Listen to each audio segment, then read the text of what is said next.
According to some Oriental beliefs, the ancestral gods created the world and all the living beings that inhabit it. Many creatures have received great powers, being able to control elements such as fire and wind, or even switch between the material and the spiritual worlds. The remarkable dragons were part of this group of mystical beings. During the Western Middle Ages, the dragons were regarded as evil creatures who sowed destruction wherever they passed while devouring innocent people. But in Oriental mythology, the dragons were seen as celestial beings with power very similar to that of the gods. In ancient Japan, the dragons became known as Ryu. They were a symbol of wisdom and longevity, being associated with the figure of the emperor. The Japanese dragon combined traces of various animals. His head was similar to that of a crocodile. His body was as long as that of a serpent and protected by thick scales like those of a lizard. They lived mostly in the ocean or on top of the mountains. Most of the time, they were benevolent creatures who helped regulate the climate of the planet, even avoiding natural disasters. In some Japanese legends, the dragons granted wishes to human beings, but when they got angry, they could destroy entire villages. There are many powerful dragons in Japanese mythology. One of the most famous is Ryujin. Ryujin lives at sea and is deeply interested in rare jewels, even turning himself into a human to steal gems.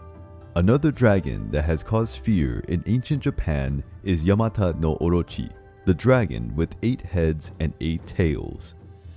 Yamata no Orochi also lived in the sea and was a dragon with a gigantic size, being considered bigger than some mountains. This dragon met its end when it faced the mighty thunder god Susanoo. Dragons are also part of Korean mythology. Korean dragons can fly even without wings, and they can speak the human language. They feel complex emotions like gratitude and devotion. They used to live in rivers and deep lagoons. They could help humans by summoning rain to the plantations. Often, Korean dragons are represented with long beards. Sometimes their paws hold magical orbs. The orbs had great powers, being able to cure diseases, grant wisdom, and even omnipotence. In China, the dragon represents good luck and prosperity. For a long time, it was one of the main symbols of the emperors. The Chinese dragons are known as Long. They are one of the 4 sacred creatures who participated in the creation of the world in Chinese myths. For this reason, the ancient Chinese emperors were considered direct descendants of the dragons. The Chinese dragon has the body of a serpent, tiger eyes, deer horns, and the whiskers of a carp. This rare combination of animals allowed the dragon to understand life from the perspective of different forms of existence. Legend has it that the first dragon came from a carp, which, while swimming in a river, saw the top of a mountain. The carp was fascinated by the height of the mountain and wished to reach the top to better see the world.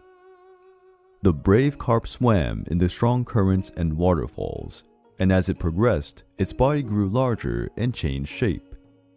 When it reached the top, the carp found a small sacred lake. As it entered the lake, it became the great celestial dragon. Therefore, the Chinese dragon is also a symbol of that, even in the face of obstacles and difficulties, effort and dedication can transform one's life. No matter how distant they seem to be, we must always strive to achieve our dreams.